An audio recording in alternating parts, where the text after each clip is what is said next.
যে অভিজিৎ গঙ্গোপাধ্যায় এবারে যে বিজেপিতে জয়েন করলো এবং তিনি জিতলে তিনি ভারতবর্ষের প্রথম শিক্ষা আইনমন্ত্রী হবে। আজকে সেই আমার কথাটা ধ্রুব সত্য হতে যাচ্ছে। আজকে এই কুণাল ঘোষকে আমি দূর থেকে সালাম জানাই যে আও ময়দান মে আও বলেছিল, আর অভিজিৎ গঙ্গোপাধ্যায় সেটাকে সেন্টিমেন্টাল নিয়েছিল এবং দায়িত্ব সহকারে নিয়েছিল বলি আজকে বাংলার বুকে আজকে একটা আইনমন্ত্রী, আমাদের হাইকোর্টের প্রাক্তন বিচারপতি একজন আইনমন্ত্রী হতে যাচ্ছে ভারতবর্ষের। এটা আমরা গর্বিত। তৃণমূলের কি হবে? বৃক্ষ তোমার নাম কি ফলন পরিচয়তে, ইন্তেজার করুন কি হবে। যারা ভেবেছিল, যারা তির্যক মন্তব্য করেছিল, যারা বলেছিল আও ময়দান মে আও, তারা এবারে কি হবে?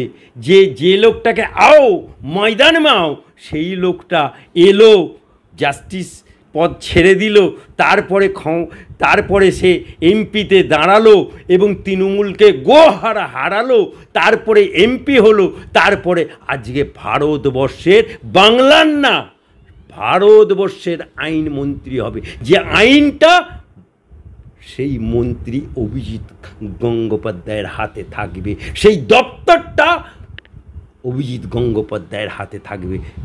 এবারে কি করবে? আপ ক্যা হোগা রে কালিয়া। ইনি যদি আইনমন্ত্রী হন, যিনি আইন বিশেষজ্ঞ, তিনি যদি আইনমন্ত্রী না হন তো কে হবেন?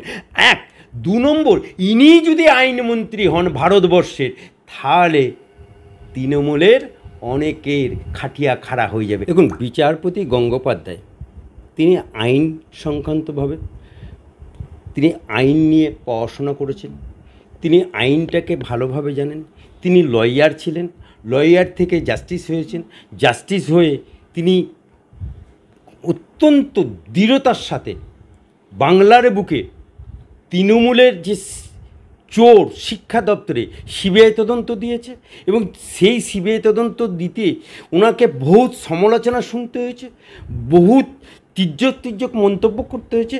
আজকে সিবিআই তদন্ত হয়েছিল বলে বাংলায় যে শিক্ষায় তৃণমূল চুরি করেছে, বাংলার যে শিক্ষা চুরি করেছে, বাংলার যৌবন যাদের চুরি করেছে, মেধা চুরি করেছে, এটা বাংলার মানুষ জানতে পেরেছে।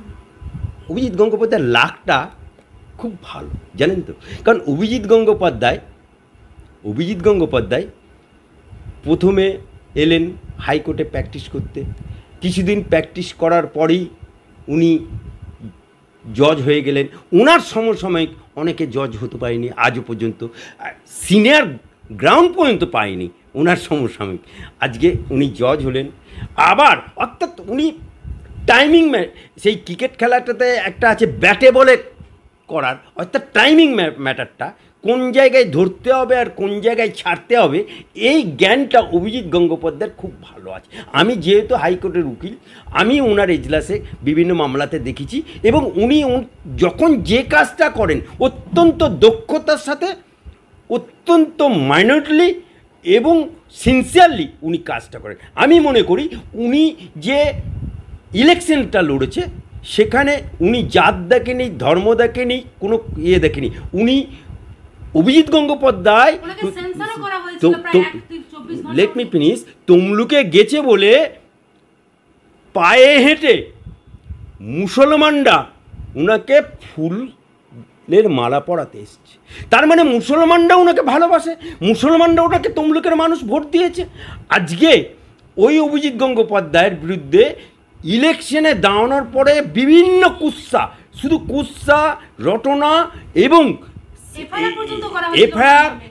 এফআইআর এবং ওনার বিরুদ্ধে সেন্সার, কোন জিনিসটা বাদ রেখেনি। কারণ উনি নবাগত রাজনীতির ময়দানে সেই নবাগত সুযোগটা নিয়েছে। রাকে হরি মারে কে, অভিজিৎ গঙ্গোপাধ্যায়ের কপালে রাজ তিলক লেখা আছে, কে খণ্ডাবে? অভিজিৎ গঙ্গোপাধ্যায় রাজ তিলক নিয়ে জন্মেছে, রাজ তিলক নিয়ে আবার ভারতবর্ষের আইনমন্ত্রী হবে। অভিজিৎ গঙ্গোপাধ্যায় আইনমন্ত্রী হলে দেশের পক্ষে ভালো, বাংলার পক্ষে ভালো, আমাদের হাইকোর্টের আইনজীবীরা এর জন্য উৎফুল্লিত এবং আনন্দিত হবে।